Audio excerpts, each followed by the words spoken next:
ശരി, സജീഷ് പറഞ്ഞു വന്ന് പൂർത്തിയാക്കൂ. അതോടൊപ്പം നാടിന്റെ മുഖ്യമന്ത്രി മറ്റെല്ലാ കേസ് പോലെയല്ല, നാടിന്റെ മുഖ്യമന്ത്രി ആകാശത്ത് വെച്ച് കൊല്ലാൻ ശ്രമിച്ച കേസിലെ കുറ്റപത്രം സമർപ്പിക്കാൻ താങ്കളുടെ എന്താണ് ഔദ്യോഗിക ഭാരവാഹിത്വം ഒക്കെ വെച്ച പോലീസിനോടൊന്ന് പറയുകയും വേണം ചർച്ച കഴിയുമ്പോൾ. ശ്രീ സജീഷ്, ഹാഷ്മി, ഒരു കാര്യം, ഒരു വിമാനത്തിൽ വെച്ച് മുഖ്യമന്ത്രിയെ ആക്രമിക്കാൻ വേണ്ടി ശ്രമിക്കുകയും അതുപോലെ തന്നെ മുദ്രാവാക്യം വിളിക്കുകയും കുഴപ്പമുണ്ടാക്കാൻ വേണ്ടി ശ്രമിക്കുകയും ഒക്കെ ചെയ്ത പ്രതികളെ കുറേ ആളുകൾ ചേർന്ന് വെള്ളപൂശി എടുക്കാൻ വേണ്ടി ശ്രമിക്കുകയാണ്. ആ കേസുമായി ബന്ധപ്പെട്ട അന്വേഷണവും അതുമായി ബന്ധപ്പെട്ട് കേസ് ചാർജ് ചെയ്തിട്ടുണ്ട്. കുറ്റപത്രം സമർപ്പിക്കുക എന്ന് പറയുന്നത് അതുമായി ബന്ധപ്പെട്ട എല്ലാ വകുപ്പുകളും കൃത്യമായി പരിശോധിച്ച് അതിൻ്റെ അടിസ്ഥാനത്തിൽ ആ കുറ്റപത്രം സമർപ്പിക്കുക, അതൊക്കെ സ്വാഭാവികമാണ്. താങ്കൾ ഞാൻ നേരത്തെ ചോദ്യത്തിൽ നിന്ന് വഴിമതിക്കാൻ വേണ്ടി കുറ്റപത്രം എന്ന് പറഞ്ഞ് പിടിച്ചു എന്ന് മാത്രം. ഇത് കേൾക്കുന്ന ആൾക്കും വക്കീലും നിയമം അറിയുന്ന ആളുകൾക്കൊക്കെ കാര്യം അറിയാം. പിന്നെ ഒരു കാര്യം, കുറ്റപത്രം സമർപ്പിച്ചാൽ ഹാഷ്മിൻ്റെ വക ചർച്ച അന്നുണ്ടാവില്ലേ?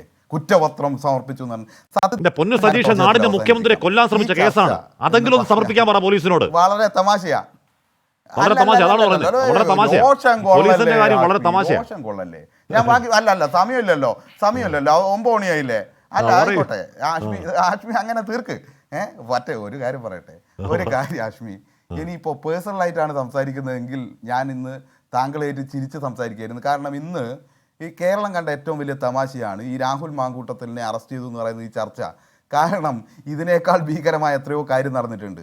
ചിലപ്പോൾ എന്തോ PR വർക്കിൻ്റെ ഭാഗമായി, മാധ്യമ സഹായത്തിൻ്റെ ഭാഗമായി സത്യം പറഞ്ഞ ഏറ്റവും മാന്യമായ അറസ്റ്റാണ് നടന്നിട്ടുള്ളത്. ഏറ്റവും മാന്യമായിട്ട് ഇവർ പറഞ്ഞ കലാപരിപാടിയൊന്നും നടത്താൻ വേണ്ടി പറ്റിയിട്ടില്ല. സ്കൂൾ കലോത്സവത്തിൻ്റെ അടുത്തുനിന്ന് മറ്റേ ടൗണിൽ വെച്ച് നടത്തി കുറേ യൂത്ത് കോൺഗ്രസ്സുകാർക്ക് അഭ്യാസം കളിക്കാൻ വേണ്ടിയിട്ടൊന്നും പറ്റിയില്ല. മാന്യമായി അറസ്റ്റ് ചെയ്യേണ്ട ആളെ അറസ്റ്റ് ചെയ്തു. ഇതിൻ്റെ അകത്ത് ഇനിയും പ്രതികളുണ്ട്, അവരെ അറസ്റ്റ് ചെയ്യേണ്ടത് അവരെ അറസ്റ്റ് ചെയ്യും. അവർക്ക് പലർക്കും പല നിയമപരിരക്ഷയൊക്കെ ഉള്ള ആളുകളാണ്. അതിനനുസരിച്ച് പ്രിവിലേജിനൊക്കെ അനുസരിച്ചാണ് കാര്യങ്ങൾ മുന്നോട്ട് പോകുക. പിന്നെ ഒരു കാര്യം ഇത്രയേ ഉള്ളൂ, ഇതൊക്കെ അവതരിപ്പിച്ച് പൊലിപ്പിക്കുമ്പോൾ മനസ്സിലാക്കേണ്ടത് പെൺകുട്ടികളോട് ഇനി ഒറ്റ കാര്യം കൂടി പറയേണ്ടതുണ്ട്. നിങ്ങൾ തൃശ്ശൂരെ കാര്യമൊക്കെ എടുത്തിട്ടു, ആട് കടിക്കുന്ന പോലെ എല്ലാ വിഷയവും എടുത്തിട്ടുണ്ടല്ലോ. തൃശ്ശൂരിൽ സാന്ദ്ര എന്ന് പറയുന്ന SFIയുടെ ഭാരവാഹിയായ പെൺകുട്ടി കഴിഞ്ഞ 15 ദിവസം മുമ്പാണ് റിമാൻഡിൽ കടന്ന് പുറത്തേക്ക് ഇറങ്ങി വന്നത്. ഞങ്ങൾക്ക് പ്രത്യേക പ്രയോജനമൊന്നുമില്ല. ഞങ്ങൾ എന്തെങ്കിലും തെറ്റ് ചെയ്തിട്ടുണ്ടെങ്കിൽ ഞങ്ങളും നിയമപരമായി തന്നെയാണ് അതിനെ എന്ത് ചെയ്യുന്നത്.